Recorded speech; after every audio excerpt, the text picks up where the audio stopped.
Dimulai dari nomor satu, yaitu pembedaan bimbingan konseling dan psikoterapi. Bimbingan adalah proses pemberian bantuan yang bersifat preventif dan berpengembangan bertujuan membantu individu memahami diri dan lingkungannya agar mampu membuat pilihan yang tepat.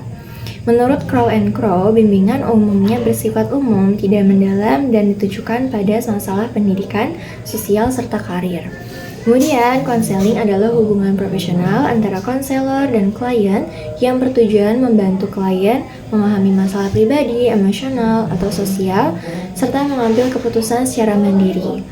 Nah, menurut Carl Rogers, konseling bersifat individual, lebih mendalam dibanding bimbingan, namun masih dalam ranah non-klinis.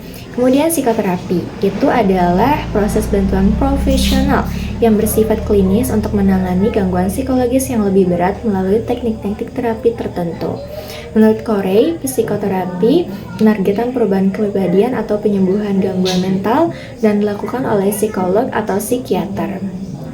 Nah, itu untuk perbedaan bimbingan, konseling, dan juga psikoterapi. Oke, nomor 2 yaitu saya memilih landasan psikologis dalam konseling. Ada prinsip dan juga kunci teoritisnya. Landasan psikologis menekankan bahwa perilaku dan masalah individu dipengaruhi oleh dinamika kepribadian, perkembangan, emosi, dan pengalaman hidup. Dalam pendekatan humanistik, Rogers mengatakan bahwa manusia memiliki potensi untuk berkembang dan juga apabila berada dalam lingkungan psikologis yang mendukung. Kemudian pengaruh terhadap perlakuan konselor pada klien.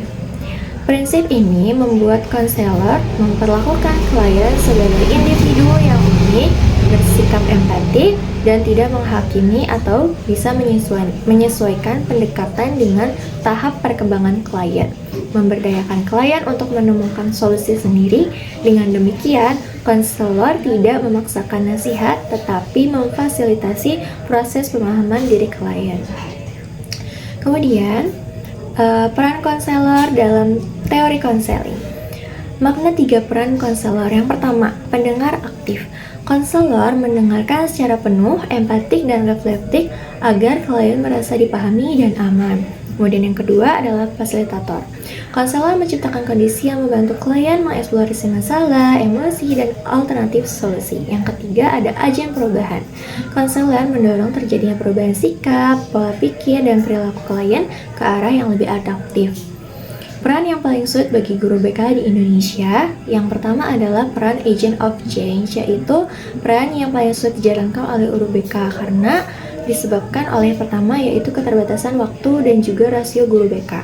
Siswa yang tidak ideal, beban administrasi yang tinggi, dukungan sistem sekolah dan keluarga yang belum optimal, budaya sekolah yang masih menempatkan BK sebagai penegak disiplin. Akibatnya, perubahan perilaku jangka panjang siswa sulit tercapai secara optimal.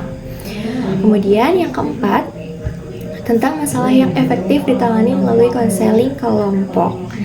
Secara konseptual, konseling kelompok lebih efektif untuk menangani 1. Masalah sosial dan relasi teman sebaya. Kemudian 2. Rendahnya kepercayaan diri, kesulitan komunikasi. Yang ketiga, penyesuaian diri dan kontrol emosi. Yang keempat, motivasi belajar dan masalah perilaku ringan.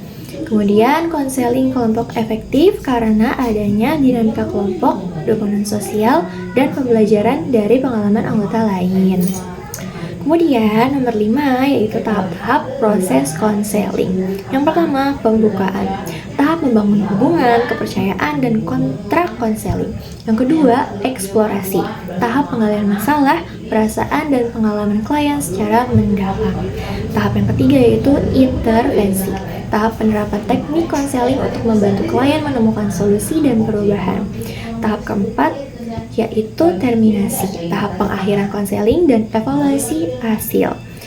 Tahap paling menentukan konseling keberhasilannya yaitu tahap eksplorasi, yaitu tahap yang paling menentukan karena ketepatan pemahaman masalah akan mempengaruhi efektivitas intervensi.